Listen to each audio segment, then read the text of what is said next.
want Philly? Yeah, let's do it. Over the middle and into the end zone. Zach Ertz for the touchdown. The Philadelphia Eagles are Super Bowl champions. Eagles fans everywhere, this is for you.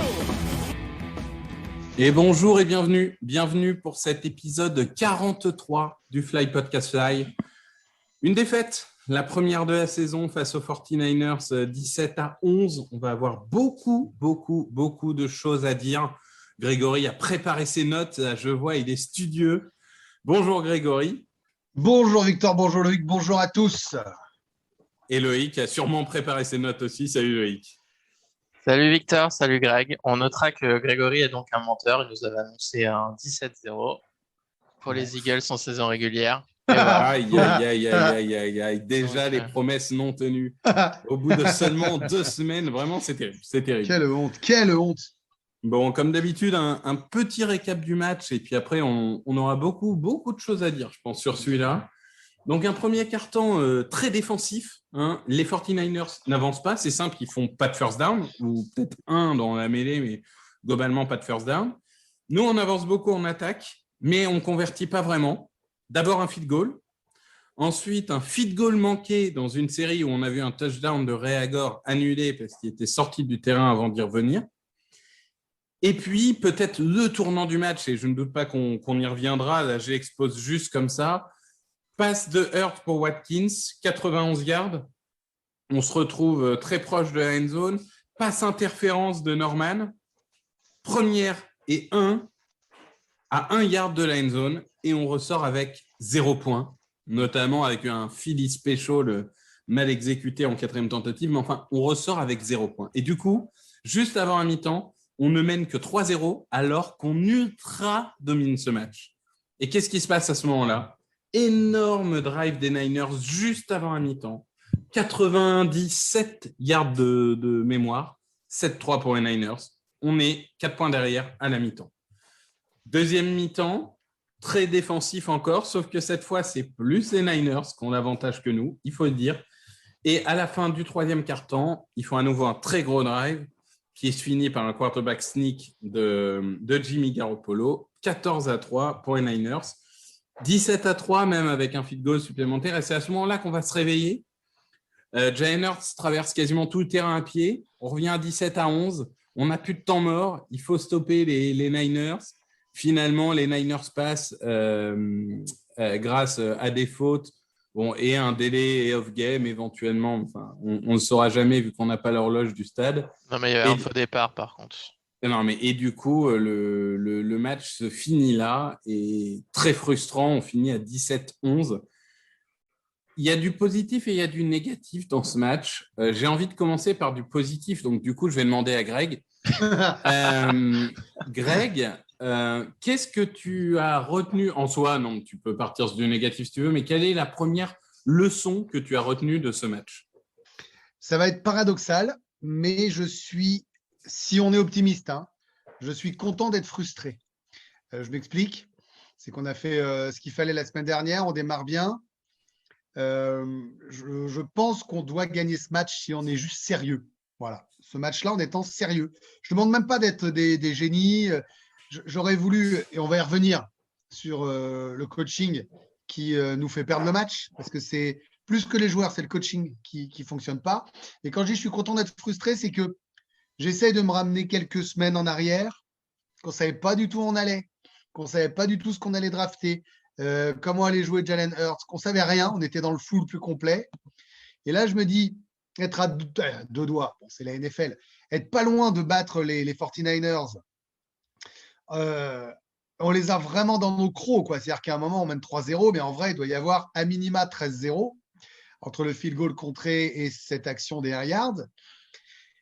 Voilà, je me dis, ça veut dire qu'on a de la marge de progression. Il y a quelque chose qui fait que c'est frustrant et donc il y a une vraie progression possible.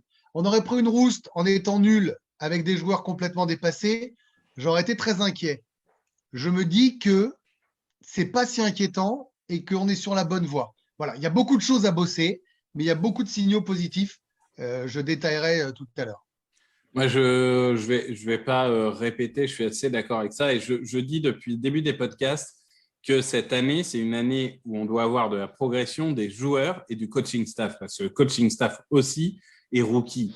Enfin, rookie, pas le coordinateur offensif, mais en tout cas, a quand même des responsabilités assez grandes pour la première fois. Donc là, clairement, celle-là, elle est pour le coaching. Il va falloir progresser. Et ce genre de match, en deuxième partie de saison, on doit le gagner. Là, OK, on s'est foiré. Bon, voilà, c'est comme ça. Mais il y avait la place, il y avait le potentiel. On est au-dessus. Je discutais avec des supporters des Niners qui ont la même vision que nous.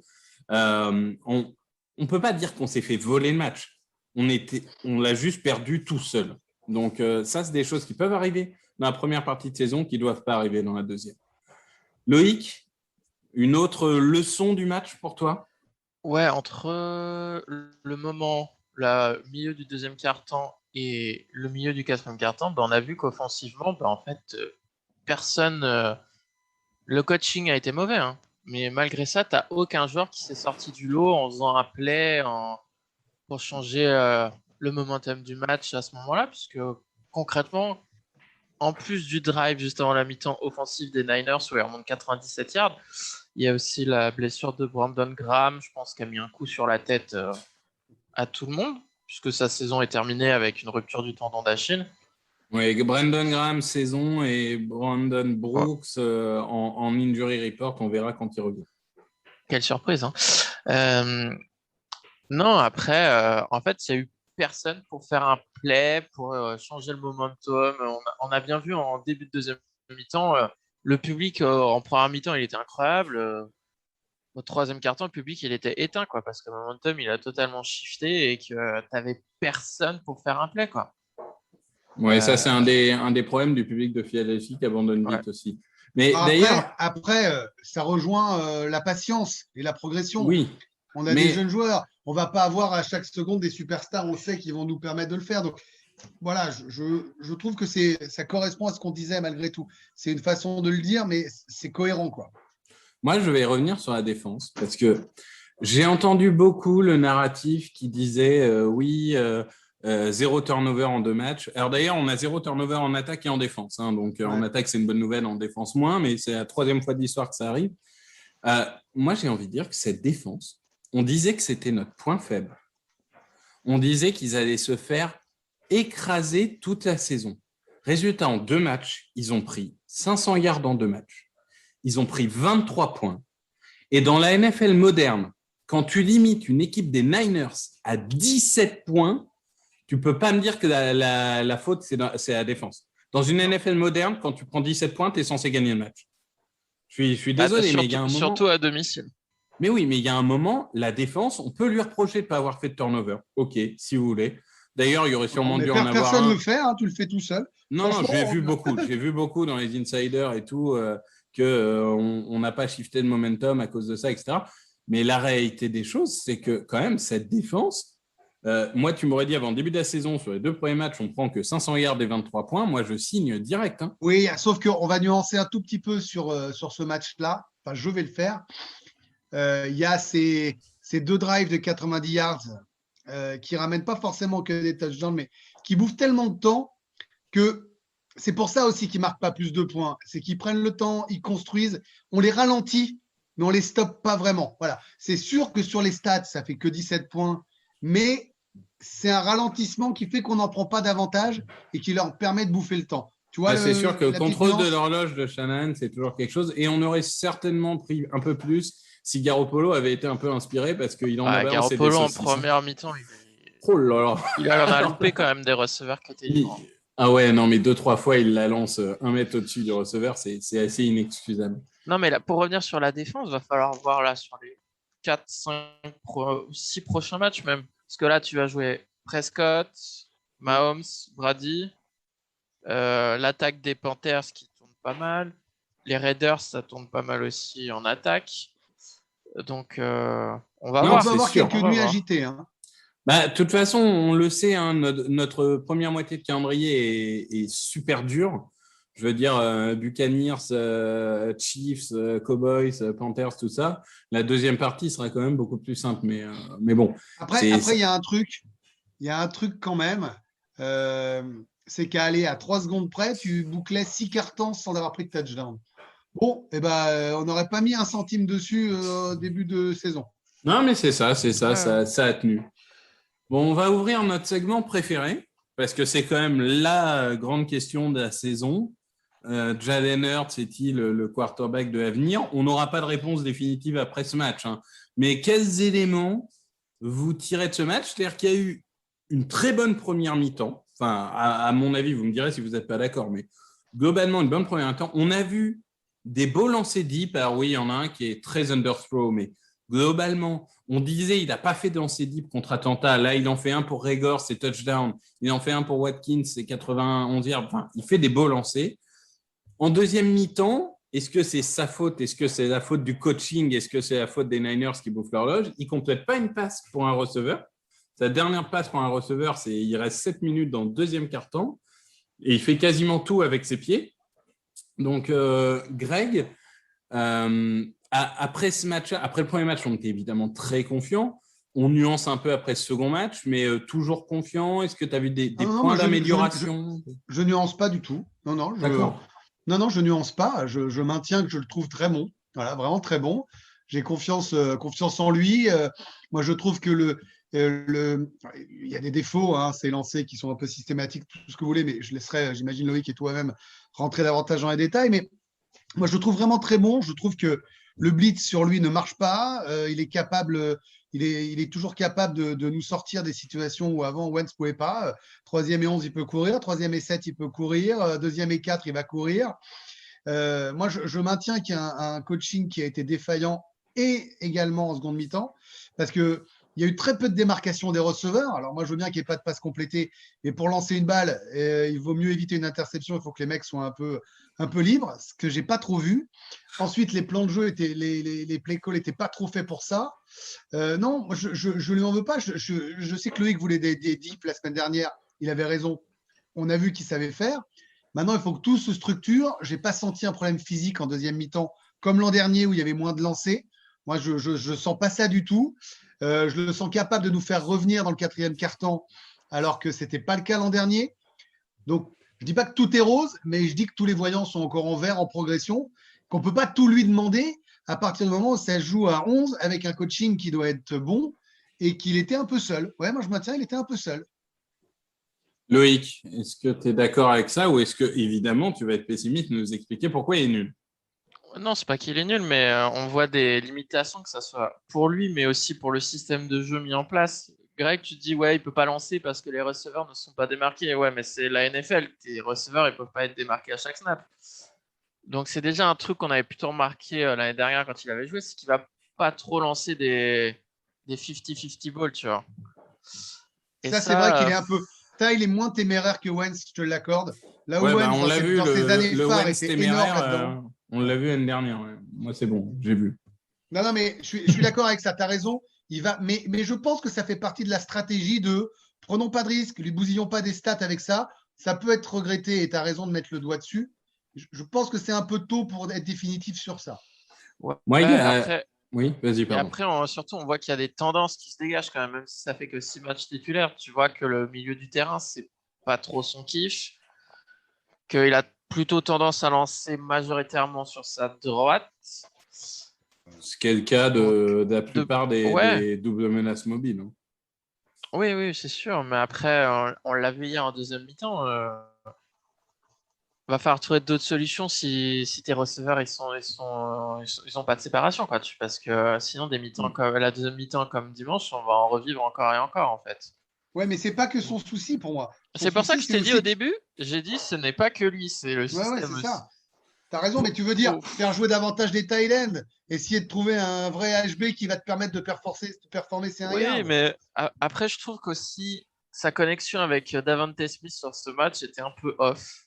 Ouais. Donc, c'est pas forcément que lui. Hein. Non, c'est vrai. Mais moi, je te rejoins, mais il y a deux choses qui m'agacent, en fait. Bon, il y a une chose, il avait son principal défaut, sorti d'université, c'était que je schématise, à Oklahoma, c'était ma cible 1 est libre, je lui lance, ma cible 1 n'est pas libre, je cours. Bon, il a eu un peu tendance à la fin du match à faire ça. Ouais. Le problème étant que là encore, les schémas l'ont pas aidé. Parce je regardais le Hot 22, il y a plein d'actions où il a vraiment qu'une seule cible, en fait. Donc, de toute façon, ce n'est pas un problème de vision parce qu'il n'a qu'une seule cible. Et il y a quand même Greg l'a dit, mais cette sous-utilisation des tight ends, quand tu vois que tu as du mal à avancer, que tu as 2 superbes tight ends dans ton équipe, fais des formations 12, ça peut faire des bons runs, ça peut faire des gains faciles, mais en confiance. En fait, j'avais envie de dire en début de deuxième mi-temps, joue comme en début de première mi-temps contre Atlanta. Fais des petites screens, fais des petites passes au tie-in, mets en confiance ton quarterback. Et j'ai l'impression que Sirianni, c'est tout ou rien, quoi. Ces premiers matchs, c'était ultra conservateur. Et là, c'est non, on fera que des completions de 40 yards. Et il y a un moment, les cornerbacks, c'était les 3 et 4. On a vu le noir, il était à la ramasse pendant quasiment tout le match. Et on n'en a pas profité, à part sur la passe de Watkins, on n'en a pas profité parce que les appels de jeu étaient quand même extrêmement étranges. Et qu'en plus, je rajoute une petite chose, c'est que le jeu de course n'a pas été impactant du tout. Ça n'a pas aidé. Le jeu de course hors Jalen Hurts. Moi, je parle suis très de Miles surpris, Sanders et Kenneth Gainwell, ça n'a pas été extraordinaire. Je suis très surpris c'est pas tellement du roster, mais de l'utilisation des joueurs, en fait. Déjà, la semaine dernière, on le disait, et je pense que tous les fans des Eagles doivent hurler, c'est incroyable d'être aussi nul, je vois pas d'autres mots, nul, sous-performant, honteux, et pourtant, hein, voilà, c'est vraiment le point noir depuis le début de la saison, sur ces 3e, 2e, 4e et 1. C'est pas possible, on n'en passe pas une. C'est terrifiant. Il tente pas un QB. C'est Loïc qui disait dans notre conversation pendant le match, je vais dévoiler les offs, mais fais 4 QB sneak à 4e et 1. En fait, mais il a raison. Tu t'en fous. Il y a un moment. Mais moi, je suis totalement d'accord avec ça. C'est dingue de faire ça. Pourquoi garder Scott à ce moment-là? Puisque de toute façon, tu as Gainwell et tu as Sanders. Prends un gros. Mais Howard, j'en sais rien, fais quelque chose, quoi. Non, mais... Là, il aurait déjà dû réagir. Donne le ballon à Mailata. Non, mais oui, en 1 et 1, non, mais en 1 et goal, là, à un garde, tu fais sneak, ça passe pas. Tu peux tenter une petite passe en deuxième si tu veux pour essayer de varier un peu le truc. Tu fais sneak et sneak en 3 et 4. Mais alors là, vraiment, je vais prendre un peu la parole 2 secondes. Ouais, après, je vous laisse parce que j'ai beaucoup parlé. Hein, pardon, mais pour moi, il a voulu Sirianni, vu que c'était son premier match à Philadelphie, faire trop de hero call et le Philly special et essayer de dire, voyez, je vous ai déjà fait oublier Pedersen et voyez, je suis couillu. Voilà. Pour moi, ça, c'est le syndrome du mec qui veut trop en faire et qui, du coup, fait mal. Le Philly special, il servait à rien. Non, il était téléphoné surtout. Tu mets pas Greg Ward sur le terrain du match et là tu le mets sur le terrain alors que tu sais qu'il peut lancer le ballon. Mais par contre, il s'est excusé quand même plusieurs fois et il a dit qu'il avait fait une grosse erreur. Et du coup, moi je reste quand même, je fais partie des gens qui pensent que Sirianni va progresser comme tout le monde. Non mais attends, on peut pas dire. Là, on a raison de dire ce qu'on dit. Mais on ne peut pas dire qu'on va être patient tout au long de la saison, qu'on attend de la progression et être définitif. Évidemment qu'on est optimiste. Et finalement, c'est peut-être un mal pour un bien parce que ces conneries-là, vaut mieux les faire là qu'au match 6 et 7. C'est clair. Moi, je trouve que ce n'était pas du hero ball de ça. Alors, je pense qu'il a voulu faire plaisir. Il a voulu faire plaisir aux gens, aux fans. Ouais, mais tu fais pas plaisir. On est en NFL, tu gagnes les matchs. Ouais, et je pense qu'il a compris la leçon, là. Ouais. Donc, bon, on verra les prochains matchs. Hein, non, mais tu as raison. Quand je dis hero call, ce n'est pas forcément de l'ego. Hein. Tu as raison. C'est dire on est chez nous, il fait beau, je mets le t-shirt de Hurts dans la semaine, je suis cool, il y a du public, ça braille, on va vous faire du spectacle. Mais Victor a raison. On rentre dans la zone même avec Mailata, quoi, comme tu disais. Non, mais moi, en fait, ce qu'il a d'ailleurs lui-même expliqué, c'est qu'il a appelé en fait en red zone, là, sur la fameuse. Les 4 tentatives à 1 yard, il a appelé des actions où il y avait qu'une seule cible en fait, c'était qu'une seule lecture et après tu te démerdes, soit tu lances la balle, soit tant pis. Non mais c'est ça, c'est ce que je disais, on peut lui reprocher autant qu'on veut d'être bloqué sur sa première lecture, mais quand de base tu ne lui donnes qu'une lecture, tu peux pas. Et c'est là où pour moi il y a eu un problème de personnel parce que ok, tu veux jouer avec des receveurs qui sont avant tout sur du yard après réception de la vitesse machin, mais là tu es sur les 1 yard. Moi, je suis désolé, mais après, j'ai pas revu je sais pas s'il était sur le terrain, mais pour moi, J.J. Arcega-Whiteside, par exemple, aurait dû être sur le terrain. Soit pour bloquer, soit pour faire tu balances une balle en l'air et tu lui demandes de l'attraper. Parce que si même ça, tu lui fais même pas confiance pour ça, mais en fait, il sert juste pour bloquer, en fait. Et là, tu vas pas me faire croire que tu peux pas trouver quelqu'un d'autre qui peut faire ça, quand même. Dans Non, 2 mais, minutes, on regrette, dans 2 minutes, on regrette Alshon Jeffrey. Hein. Dans 2 minutes. Non, lui, c'est non. Non, ça va. Mais pour Non, le mais coup, je parle de lui, mais il y avait aussi Goddard, Hertz. Tu vois, tu mets ces 3 gars-là sur le terrain Ouais, je suis d'accord. en end zone, tu donnes la non, possibilité mais il y à a Hertz d'en une viser un ou utilisation. deux. Il y a une utilisation bon, du personnel qui est bizarre. Pareil, après, ce qui est bien, il- c'est qu'il va évoluer. À mon avis, il a compris. Déjà, sa conf de presse, il explique. Je pense que c'était un passage obligé, malheureusement. Pourquoi voilà, je pense que. Mais quand il fait plus jouer Kerrigan que Sweat en disant qu'ils étaient en 21 en Ça, face. c'est pas lui, par contre. Là, pour le coup, Oui, non, mais faut oui, demander au c'est lui le head coordinateur coach. défensif. Donc, il y a un moment, il est censé être Ouais, le boss ouais, du je coordinateur pense que défensif. c'est pas lui qui dit. Oui, mais il n'empêche que c'est à tous les étages. Là, je parle du coaching staff en général. L'utilisation des joueurs est à revoir. Après, est-ce que. C'est pas grave en début de saison, mais Non, c'est à revoir. Non, mais il faut qu'on le souligne. Vous voyez, il n'y a aucune. Autant on était agressif en fin de podcast de la saison dernière, autant là, on est plutôt optimiste en disant voilà. Par contre, s'il recommence le prochain match, ce genre de choses, là, on sera méchant. Mais je ne comprends pas, moi, pourquoi ils n'ont pas déjà réparé cette histoire de gros coureurs, en fait. Je vous assure, ça me perturbe. Mais Jordan Howard, il n'a pas été signé ailleurs. Il est en practice squad. Il est chez nous. Mais Hein. alors, sors Scott, tu le fais jamais jouer, ta Gainwell et ta Mais tu n'as Sanders. même pas à sortir Scott, tu peux juste le promouvoir du practice squad. C'est autorisé là, avec les règles Covid qui ont été maintenues. Tu n'as même pas à sortir Scott. Là, Mais Scott, parce ça sert à rien. Non, en mais vrai, Scott ne sert à rien, mais c'est un autre débat. Mais ce que je veux dire, c'est que tu n'as personne à sacrifier, tu peux juste le promouvoir en fait. parce qu'on est d'accord quand même. Enfin, moi, je le pense en tout cas. Je ne sais pas si vous êtes d'accord. Si on marque celui-là, là, je ne suis pas sûr qu'on perde le match. Ah, on a gagné le match, je pense. Bah après, c'est toujours Oui, compliqué, non, mais- c'est la NFL. Enfin, Bien on sûr. peut pas. Ouais, peut-être que voilà. si tu marques, Graham, il se blesse pas, tu ne prends pas le drive de 97 yards, blablabla. Déjà, tu peux en faire des... si tu es à la mi-temps à 10-0 et pas à 7-3, c'est différent. Non, mais c'est pas. On n'est pas en train de refaire l'histoire pour se dire si on serait à 17-0. C'est juste dire, on avait une vraie opportunité en or, on l'a loupé. C'est comme ça. Hein. Enfin, c'est sport. Hein. Et la seule chose qu'on va guetter, c'est qu'il ne faut pas le refaire. C'est tout. On avait un penalty, on pouvait gagner le match et on l'a loupé. Et après, c'est pas le coaching staff, c'est les premiers à blâmer, mais les joueurs aussi, parce que l'exécution, le field goal bloqué, le problème, c'est pas les coachs. C'est que là. Les plaquages manqués, Singleton, parce que les plaquages j'adore Singleton. Ah, mais le drive de la première mi-temps, t'as vu il est pour lui. Il loupe 2 plaquages et après en couverture. Il y a surtout un gros plaquage où Kittle fait le first down et sur la couverture, il se foire. J'adore Singleton. Je pense toujours que c'est un super joueur. Je crois qu'il y a aussi Garoppolo en 3e tentative qui court, il l'attrape et au final, Garoppolo, il passe quand même. Donc, non, c'était vraiment compliqué pour lui. Après moi, j'ai pas revu le field goal manqué. C'est les mecs qui se font croquer, en fait. Ouais, ils se font enfoncer au milieu et du coup, le gars des Niners, il se lève, il lève les mains et. Bon, ça, après, c'est un peu la faute à pas de chance. Non, alors, c'est pas la faute à pas de chance parce que tu vois, vous avez beaucoup insisté l'an dernier sur la special team. Vous avez eu raison. Autant je trouve que le punter est vraiment génial. À chaque fois, on les fait démarrer de loin. Et certes, on prend 2 drives de 90 yards, mais parce qu'ils sont à 90 yards.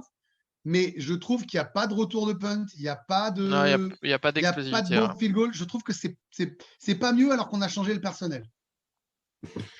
Moi, j'ai un vrai problème en défense parce que autant je trouve qu'à peu près toute la défense est meilleure qu'attendue. Bon, l'absence de Graham va faire très mal. Et il va falloir trouver des solutions au niveau de defensive end. Ça, on en parlera peut-être. Hein, mais... Tout le monde est meilleur qu'attendu. C'est très bon.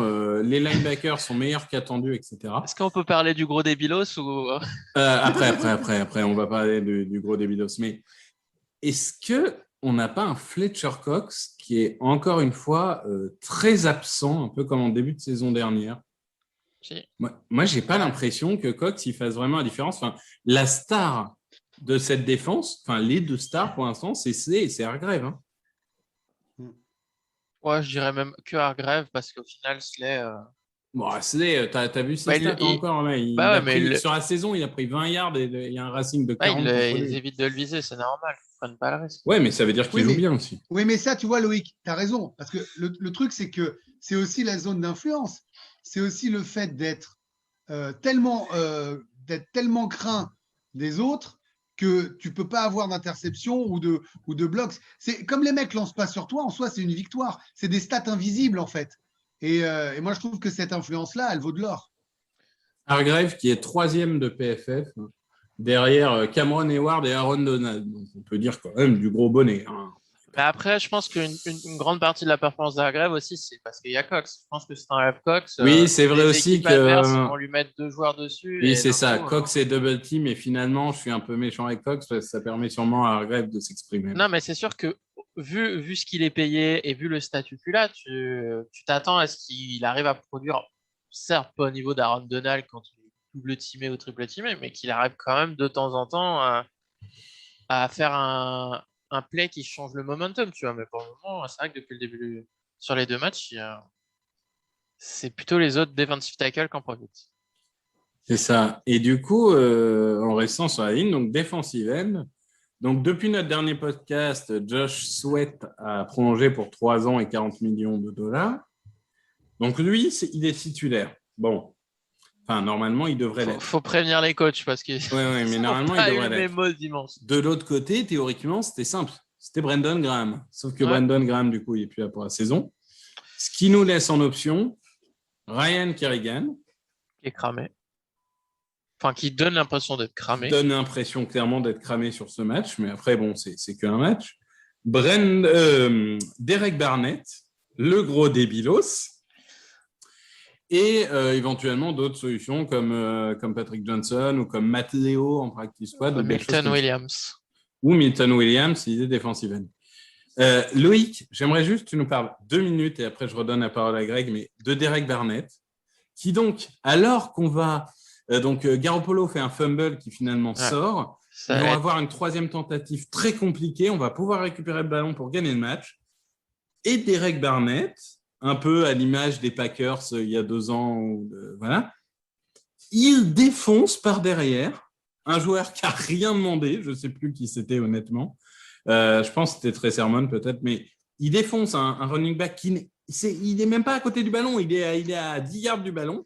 Et il le défonce par derrière sans aucune raison. Du coup, faute personnelle. Et finalement, pour moi, c'est là bien plus que sur le faux départ qu'on loupe l'occasion de vraiment reprendre le ballon. Parce qu'il y avait 14-3 et il y avait encore les 3 temps morts. Donc c'est là, la faute donne une première tentative. Ils vont jusqu'au field goal, mais du coup, les coachs, ils niquent leurs 3 temps morts pour arrêter le temps. C'est ça. Le 17-11, on a 0 temps mort. Tandis que là, donc, Derek Barnett. Alors, Derek Barnett, déjà. Tu m'as dit, je cite, je déteste plus que oui. Ah oui, non, mais il est con. Il est méchant aussi. Parce que déjà, la qualité intrinsèque du joueur, il ne progresse pas. Il est souvent blessé depuis qu'il est là. Et non, ça continue. Il continue à faire des fautes qui n'ont pas lieu d'être, déjà, et qui sont dangereuses pour les adversaires. Il fait des fautes à chaque fois où il met l'intégrité physique de l'adversaire en danger. Bah, moi, je trouve ça insupportable. Donc, pour moi, franchement, qu'il le dégage tout de suite, qu'il le coupe. Allez, dégage. Tu sers à rien de toute façon sur le terrain. Donc, va-t'en. Il en pense quoi, ton chien, Greg? Mon chien, il est là, il est monté sur mes épaules pendant qu'il t'écoutait. Elle t'écoutait, la petite, là. Et je peux te certifier d'un truc, c'est qu'elle déteste Barnett. Je pense qu'elle aurait plus d'impact que lui. Non, mais en vrai, ça me rend fou parce qu'en fait, on peut accepter de perdre un match, on peut accepter que Sirianni fasse un mauvais coaching, on peut accepter que des jeunes joueurs fassent des erreurs. Mais un mec qui commence à avoir autant d'expérience, à un moment où le match n'est pas perdu, quoi, c'est ça. Moi, ça m'a fait tilter, mais vraiment tilter. Et j'ai l'impression que c'est les pires travers et qu'en fait, ça n'a pas sa place. Il n'y a pas sa place chez nous, quoi. Il n'apprend pas, en fait, de ses erreurs. Moi, je ne sais pas. Franchement, déjà, à la base, je ne comprenais pas pourquoi ils l'ont payé 10 millions pour cette année. Mais ça, je pense que personne n'a compris. Mais... Non, mais c'est une catastrophe. Mais là, est-ce que dans un cas comme ça, j'imagine, un coach va dire, mais tu fais quoi, là? Est-ce que ce mec-là est capable de se contrôler? C'est ça la question. Mais c'est déjà arrivé 4 fois, cette histoire. À chaque fois, on lui a dit, il ne faut plus que tu le fasses. Et je me souviens, il avait été quand même critiqué. Après, moi, c'est celui des Packers qui m'avait marqué. Où en gros, c'était Aaron Jones ou c'était un autre? Non, c'était l'autre. C'était. Non, je ne sais plus qui était à l'époque. Je crois que c'est celui qui est aux Lions maintenant. Jamal Williams. Ouais, je crois que c'était lui. Ouais, c'est possible. Mais donc, qui en gros était sans défense et Barnett est rentré dedans casque premier dans un mec sans défense qui était exposé puisqu'il avait les bras tendus. Enfin bon, bref. Non, je pense qu'il est juste débile et il faut que ça s'arrête, quoi, parce qu'au bout de 5 saisons, il n'apprend toujours pas. Donc, mets Taron Jackson, mets Ryan Kerrigan, mets même Matt Leo, mets ce que tu veux. Mais juste, plus lui, en fait. Oui, mais le problème, c'est qu'on en a perdu un. Donc, à mon avis, il va continuer à jouer. Hein. Bah moi, franchement, Franchement, par principe, il devrait être benché au prochain match. Moi, par principe, je coupe, en fait. Enfin, oui. ou je le mets au Et frigo. ta dead, là. Je le mets au frigo. Bah, de toute façon, à dead, tu la perds cette année. Que tu le fasses jouer ou que tu ne le fasses pas jouer, ça te coûtera 10 millions. Mais je ne sais pas. Je n'arrive pas à. Ouais. Franchement, je ne peux pas. Mais d'ailleurs, la semaine dernière, on disait que les Eagles étaient mieux préparés que les Falcons. Ouais. Bah là, je trouve que cette semaine, c'était l'inverse. Je suis d'accord. Je trouve qu'on a mieux commencé physiquement et qu'après, à force, ils nous ont marché dessus. Quoi. Mais je ne sais pas si c'est physique parce que vu la réaction de fin de match, moi, je pense que juste le Shanahan a été supérieur, en fait. Je pense qu'ils ont été meilleurs en coaching et donc ils se sont adaptés plus facilement. Ils ont pris la foudre par moment en première et puis derrière, ils ont dit « Ah, ok, on sait comment vous jouez. » Voilà. Ouais, mais je trouve que physiquement, du coup, comme ils ont contrôlé le ballon en attaque, du coup, leur défense était plus fraîche que la nôtre. Et du coup, plus fraîche que notre attaque aussi. Et du coup, on les a pas vus ralentir. Donc, bon. Non, mais je pense qu'au niveau des defensive ends, on va voir comment ça se passe. Il y a une vraie question, mais ça peut être opportunité pour Milton Williams de réussir. Et d'autre côté du ballon, donc Brandon Brooks s'est blessé, comme tu disais, Loïc, grande surprise, hein, vraiment. Alors, si on avait pu s'attendre à ça. Mais juste du coup... Un petit aparté, du coup, on voit avec Brooks et Graham les limites d'avoir été obligé de restructurer tout le monde et surtout des joueurs de plus de 30 ans qui ont plus de chances de se blesser. Ah bah Brooks, si on coupe l'année prochaine, c'est 15 millions, donc c'est quasiment à moitié de Carson Wentz. Pour un garde, c'est beaucoup. Mais du coup, un peu la grosse surprise, moi ça m'a un peu inquiété parce que je ne voulais pas qu'on le fasse rentrer si tôt, mais bon, c'est Landon Dickerson qui du coup a joué quand même une bonne partie du match. Qu'est-ce qu'on a? Je ne sais pas si... Alors, c'est difficile à vitesse réelle d'évaluer l'impact d'un garde, mais est-ce que vous avez vu quelque chose dans le match qui vous a particulièrement intéressé? Et en général, belle surprise quand même de le voir sur le terrain déjà si tôt, parce qu'on l'a annoncé plutôt en deuxième partie de saison, si tout va bien. Moi, je suis content de le voir déjà. Moi, je suis pas content de le voir. Non, mais on aurait préféré ne pas le voir. On se reprend. J'aurais préféré pas le voir parce que les autres étaient là. Mais je suis content de le voir et de me dire qu'il est utile, il peut être utile dès maintenant. Voilà, c'est tout. Après, moi, c'est pas tellement les postes que je maîtrise le mieux. Je sais que c'est votre dada. J'ai juste envie de croire qu'il est capable au moins de faire un peu le taf, quoi. Bah, il l'a fait en course. Il a été un peu plus en difficulté. Moi, j'ai trouvé en défense de passe, mais après, bon. Il est arrivé il a quoi? Il a une semaine d'entraînement avec Lane Johnson. Ouais. D'ailleurs, Lane Johnson, ça commence à devenir un problème. Oh, sur ce match-là, moins quand même. Sur le encore une fois, moi, je trouve le côté droit sur ce match, il a été moins bon que le côté gauche. Oui, ça c'est vrai. Mais Dickerson, voilà, il a eu une semaine d'entraînement avec Johnson et Kelsey. Bon, il apprend seulement les schémas. Il revient d'une grave blessure, donc clairement, il n'avait pas prévu de jouer autant dès le début. Donc, ça a été un premier match mi-figue, mi-raisin, on va dire, mais globalement, déjà qu'il est tenu physiquement, c'est une bonne nouvelle. Après, est-ce que ça se traduit au Herbig? Je crois que Sirianni a dit qu'il n'y avait pas de décision prise pour le moment. Donc, ça serait quand même étrange de mettre en plein match un gars qui revient de blessure et pour, au final, la semaine d'après, mettre quelqu'un d'autre. Moi, j'étais très étonné qu'il soit. J'étais très étonné qu'il soit. Ouais, mais j'étais très étonné qu'il soit mis. Je pensais vraiment que vous allez mettre Herbig. Mais bon, tant mieux en soi. Tant qu'il ne se blesse pas, j'ai envie de dire que là, on arrive pour ce genre de joueur, on arrive à un moment où on n'est pas dans le staff médical. On n'a pas les résultats des examens qu'ils font, on n'a pas les connaissances des médecins, on n'a pas les connaissances des préparateurs physiques. S'ils l'ont mis sur le terrain, c'est qu'ils jugent qu'il est prêt. Donc, à partir de ce moment-là, moi, ça me va. Non, mais après, ça va être intéressant de voir ce qu'il fait. Et après, la question qui va se poser, c'est s'il performe bien. Une fois que Brooks est à 100%, qu'est-ce que tu fais? Ah bah, Bah, si on en est là, ça serait une bonne nouvelle. oui, c'est Franchement. ça. J'ai envie de dire, Oui, déjà, bien sûr, mais au pire, je préfère Moi, je avoir ce signe, genre hein. de problème de riche. Bon, Moi, je signe. c'est clair. Bon, messieurs, je pense qu'on a fait le tour, sauf si vous avez quelque chose en particulier qui vous revient, ou alors on passe sur l'affrontement contre nos bah, Cowgirls préférés. si, moi j'ai un autre joueur où je comprends pas pourquoi il est toujours dans le roster. Et c'est pas contre lui personnellement, c'est plus son utilisation et vu combien il coûte, mais Zach Ertz. À un moment donné, garder un joueur où tu peux économiser 8 millions de dollars vu dans la situation sportive dans laquelle tu es, pour qu'il fasse 20 yards par match et qu'il soit visé 2 ou 3 fois, Je pense que ouais, ça va évoluer. c'est. Moi, je Ouais, pense que ça fait moi partie des aussi. choses. Je pense que ça fait partie des ajustements. Tout ce qu'on dit là, si nous on le dit, j'imagine bien volontiers que le Bah, coaching staff le voit. j'espère aussi, parce que Moi, j'ai sinon, pour envie. moi, Ouais, c'est pas compréhensible en fait. mais j'ai envie de te dire, Loïc, c'est le genre de joueur où on verra après 6 semaines. S'ils ont réussi à y trouver une place, ok. À la trade deadline, si tu as un contender à qui il manque juste un tight end et qui est prêt à payer un 6e tour pour l'avoir et que vraiment toi, il ne te sert à rien, dans ce cas-là, ça part. Mais autant utiliser à trade deadline. Je ne vois pas d'intérêt de. Autant se dire, bon, peut-être qu'on va avoir une équipe en manque d'un tight end et on peut avoir de la valeur à trade deadline. Moi j'ai l'impression qu'il y a... déjà, ils ont un peu du mal à utiliser les tight ends. Et surtout, j'ai l'impression qu'ils marchent un peu sur des œufs avec Goddard et Hertz. Et qu'ils sont en mode, bon, alors faut pas se fâcher avec l'un ni avec l'autre. Donc on va lui donner un snap à lui, un snap à lui. Et j'ai l'impression qu'à un moment donné, soit faut qu'ils trouvent comment utiliser les deux en même temps, soit sinon va falloir trancher et en choisir un. Après, il y a peut-être aussi, je suis pervers, hein, mais il y a peut-être aussi le. Si tu fais pas trop briller Goddard, il te coûtera moins cher dans ses demandes. Hein. Certes, Ouais. certes.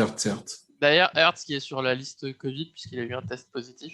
Mais il va est jouer, vacciné. Mais Donc il est ça veut vacciné. dire que normalement, il a le temps de revenir pour Il lui faut le Monday Night Football. 2 tests négatifs avec 24 heures d'écart avant le match de lundi pour jouer. Ouais, mais le truc, c'est qu'on joue lundi. Donc déjà, ça lui donne quand même une journée en plus. Donc bon. Oui, mais après, il faut voir quel jour ils prennent l'avion, s'ils prennent l'avion le dimanche ou le lundi même. Oui, on verra. Mais en tout cas, c'est à surveiller. Mais en tout cas, il est vacciné. Pas comme Carson Wentz qui n'est pas vacciné, qui a son pied cassé, qui a ses chevilles cassées. Les 2 chevilles. Le mec Carson. a réussi à se blesser aux 2 chevilles. C'est Il incroyable. faut qu'il tienne 70% des snaps. Oui, c'est ça. 75, parce qu'ils diront pas en playoff. On t'aime, Carson. S'il te plaît, joue. Non. Même cassé, joue. 3/4 des matchs. Après, tu vas à la plage, tu vas à l'église, tu fais ce que tu veux, mais joue 75% des snaps. Ah bah ça, il va aller plus à l'église qu'au vaccinodrome. Hein. Oui, ça, c'est sûr. Bon, Voilà, messieurs, on va parler du coup de la week 3, donc en Monday Night Football, donc un grand plaisir de bouffer la nuit du lundi au mardi, qui est vraiment la pire à bouffer dans une semaine, mais enfin bon. On affronte les Cowboys à Dallas. Les Cowboys qui ont des gros problèmes de blessures, parce que DeMarcus Lawrence est out, Michael Gallup est out, Randy Gregory, je ne sais pas s'il sera là ou pas, normalement il sera de retour, mais il y a des gros problèmes de blessures.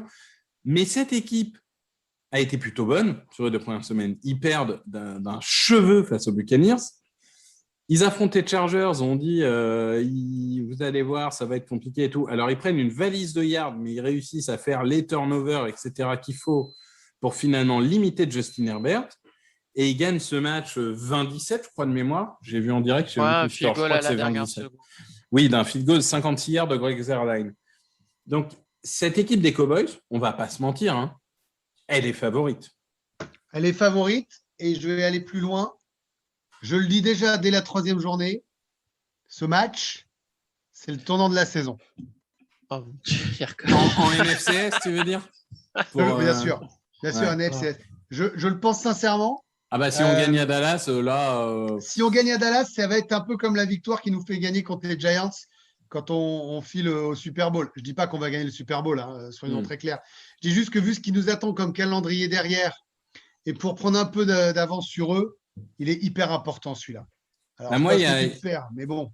Il y a un truc qui m'a quand même marqué. Alors oui, ils ont affronté Brady et Herbert, hein, ça c'est vrai. Mais alors, ils ont pris 350 yards de moyenne à la passe. Hein. C'est quand même énorme. Donc, il y a quand même de la place, à mon avis, pour... alors, j'ai dit ça avant les Niners, mais il y a de la place pour faire des yards en attaque. Je pense que la défense des Cowboys est quand même limitée. Elle ne réussira pas à se sublimer à tous les matchs comme elle l'a fait face aux Chargers. C'est-à-dire qu'une défense qui prend peu de yards, c'est sustainable sur une saison. Une défense qui vit par les turnovers, il y a des semaines avec et des semaines sans. Moi, j'ai quand même l'impression que cette défense est un peu faible, donc on peut en profiter. Par contre, même s'il n'y a pas Gallup, et il n'y a pas Collins qui est suspendu 6 matchs aussi, je ne l'ai pas dit, le tackle droit.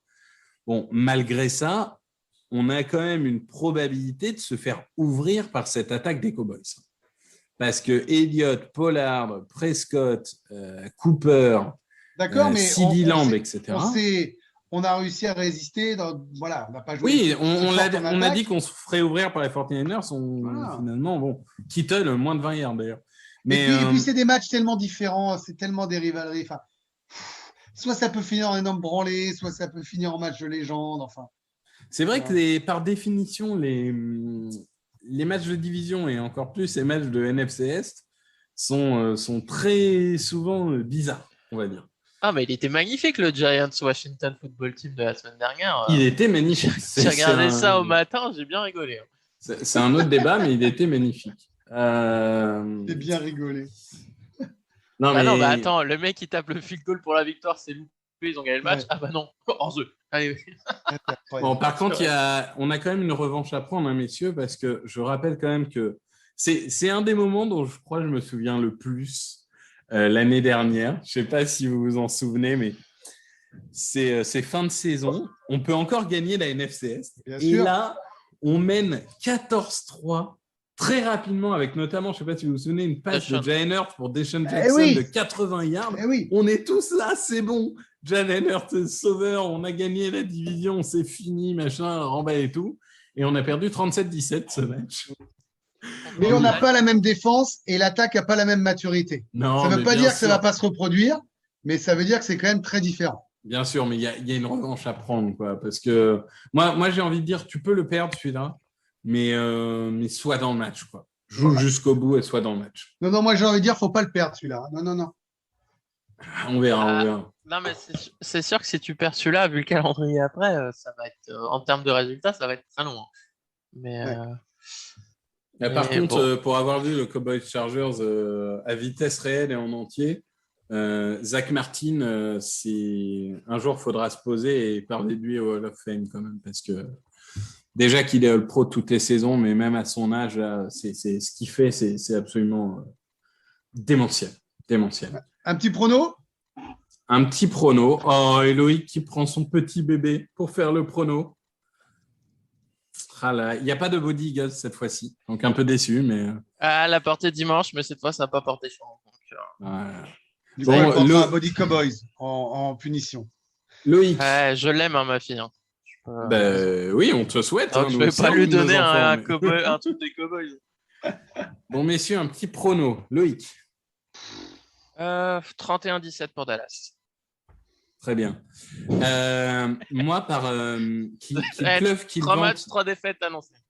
Ouais, mais on a gagné le premier. Tiens, ça t'apprendra. Ouais. Qu'il pleuve, qu'il vente, qu'il neige, je ne miserai jamais pour les Cowboys contre les Eagles. Donc, par principe, je dis 28-24 pour les Eagles. J'y crois à moitié, mais j'y vais. Je suis sur le même principe. C'est impossible. Donc, 27-26 Eagles. Oh là là là là. Magnifique, 27-26 avec un field goal de 61 yards, c'est ça? Ouais. J'achète. Petit field goal de Jack Elliott. À l'ancienne, quand même. Dans un dôme, en plus. Dans un dôme, c'est facile de faire 60 yards. Il n'y a pas de vent. Moi, je crois que le dôme peut aider Jalen Hurts en plus. Mais bon, voilà. Alors, oui. Par contre, par rapport à ce que tu as dit, Victor, on va surtout espérer que ça soit plus efficace en red zone si ça fait beaucoup de yards. Parce que là, en gros, ce qui a été le défaut des des Eagles de faire des yards mais de pas concrétiser. Ça a été un peu le défaut / force des Cowboys, c'est-à-dire eux ils ont pris des yards mais ils n'en ont pas encaissé. Donc. Et j'espère vraiment que Lane Johnson va pas se faire avoir par Micah Parsons. Ouais, bah, écoute. On espère que Gainwell va lui mettre un bon petit bloc. Non, mais bon, globalement, je pense que voilà, ça va être un match compliqué. Donc, on essaiera de vous débriefer le mardi comme d'habitude. Bon, on risque d'avoir un peu moins de recul, hein, du coup, sur nos matchs. Mais, Ah ouais. Moi, je pense que je vais le regarder mardi matin. moi, je vais regarder dans la nuit, mais pour le coup, voilà, on aura un peu moins de recul. Mais Moi, on j'aurai la essaiera de vous deuxième faire mi-temps en vivre direct. ça. J'aurai pas la première mi-temps, mais je regarderai la On va deuxième faire mi-temps en quasiment direct. un podcast live avec les émotions à fleur de peau. Ouais, C'est ça. Mais après tout, c'est ça. Il faut pas Et là, mettre les gens dans une routine. Et là, tu on va vois. voir que Greg, il va être énervé, il va être pessimiste. Ah, moi, en Il va live, je suis un fou. hurler. Dingue. C'est Moi, un l'optimiste jour, je en vais live. faire un match en live avec Greg. Avec Loïc, je sais pas parce que je risque de me tailler les veines à partir du 3e quart-temps. Mais... Troisième série. Faut pas déconner. Quand on Parce va que marquer Loïc, un il touchdown- dirait Non, Oh, la passe de 91 yards. Faut dire que le défenseur est nul. Voilà, énorme, Ouais. énorme. il aurait pu aller jusqu'à la end zone quand même. Hein. Ouais, Il abuse. quelle hein. pipe. Oh là là. D'ailleurs, je me suis posé la question sur ce catch, s'il n'y avait pas une faute du défenseur quand il l'attrape par le dos. Il y a totalement un. Enfin, je sais pas si c'est un hors scolaire ou quelque chose, Voilà. mais clairement, le tact est pas légal. Mais bon, d'un autre côté, derrière, on a passe interférence et on est en first and goal au 1 et on n'y arrive pas quand même. Donc, bon, bah, c'est pas mal tout ça. Donc, une victoire hein, à 2 votes contre 1. Donc, on bat les Cowboys, bravo. On peut s'applaudir, on commence la saison à 2 Allez, on victoires, passe une en week défaite. 4, c'est parti. Donc, après cette victoire bien méritée, on parlera de la week 4 ou c'est déjà notre Chiefs. ami. Ah oui, non, c'est notre ami Patrick. Je crois que Ouais, c'est les c'était Chiefs. notre ami Tom. Mais on vous expliquera la semaine prochaine, tous les 3, moi compris, comment on va exploser les Chiefs. Ah, Bah, évidemment. vous m'expliquerez alors. Eh ben, on trade pour Lamar Jackson. D'ailleurs, Grégory, Et, tu sais si le match il sera sur l'équipe ou Alors, pour être tout à fait honnête, on a les. Comment ça se passe La NFL nous propose 2 choix, ou 2-3 choix, et après, on choisit ce qu'il y a de mieux. Donc là, merci de relancer. Dimanche, la NFL en saison régulière fait ses grands débuts sur la chaîne à 19h. Sébastien Sejean, Peter Anderson aux commentaires. Dis-moi que t'as nom. On veut 2 noms d'équipe. Chargers Chiefs. Sinon, il y avait Saints Patriots. Non, c'est Chargers Chiefs. Patrick Mahomes pour l'arrivée de la NFL en clair à la télé en saison régulière. C'est propre. C'est beau ça. Bon, bah, très bien. Génial. Et je vous ferai un point Jets Falcons à Londres. Bon, bah, messieurs, merci beaucoup. Bah, merci. Merci à vous. Et puis, bonne journée à tous et on se revoit mardi prochain. Ciao, ciao. Salut.